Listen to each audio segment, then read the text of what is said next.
Welcome to this week's edition of Community Spotlight. We're here at the Commons in downtown Columbus talking with Lynn Whittington with Carnival for the Cure.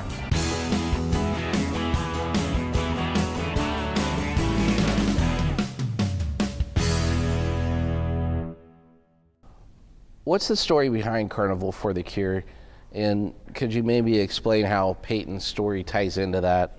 I would be happy to answer that question. So in June of 2012, Peyton and his twin brother and our family, we were outside riding bikes. The boys were 4 years old, learning how to ride a bike. We had a pizza party, we were at a hotel, and we were just having a normal family fun day in the summertime.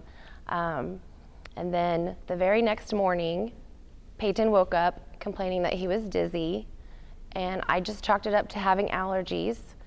He said, "Mommy, my head hurts." Again, I just figured allergies. I tried to put him to bed. He kept rolling out of his bed. He would get up and start crawling around. Couldn't, at this point, walk anymore.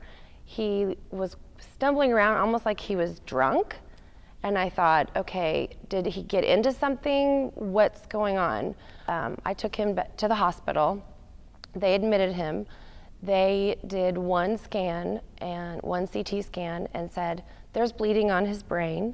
We need to ambulance him to Riley. We didn't even finish, the doctor didn't even finish the round of photos, of pictures with the MRI. She burst through the door, picked him up, took all of the equipment off of his head and started shaking him. And my husband said, "Why are you doing that? He's being really good."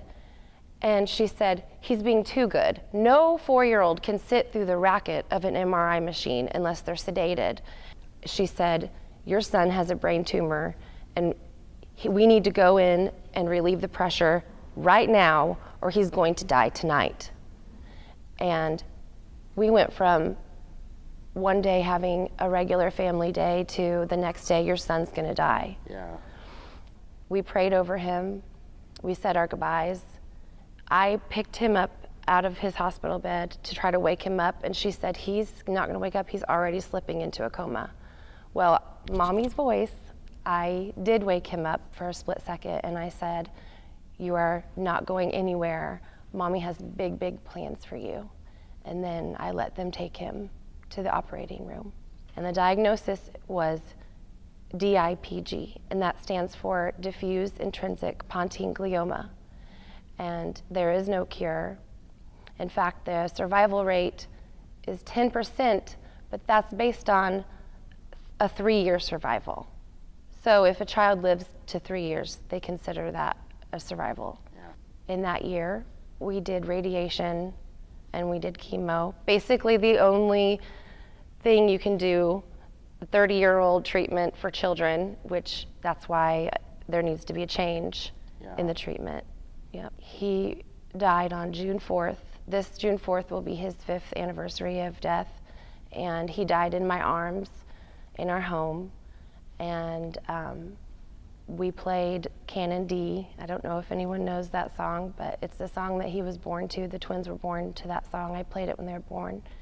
And when hospice said it's time, we turned it on, and I just breathed him out of this world just like I labored him into this world. So about a month before he had passed away, we went to the Cincinnati Children's Hospital and we said, what's out there? Is there anything out there for this? Are there foundations? Because if not, we're going to start one.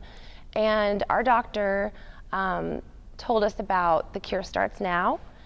So we sat in that meeting and we realized quickly we were the only one of 15 people that their child was still alive, which was an eye-opener. We always had hope, no matter what. Even though they were telling us he was going to die, we didn't live a day without hope. But that was definitely an eye-opener for us. So we learned about The Cure Starts Now. We also learned there was no definition. We were going there hoping to find like the miracle cure, but then we walked away learning there was nothing, you know. Pamphlets were just now being printed. That's how early on this was. So our friends and our family, I was pregnant at the time with my daughter. I was 7 months pregnant. They put together, we did the miracle ride at Riley, And even though I was 7 months pregnant on the back of a motorcycle.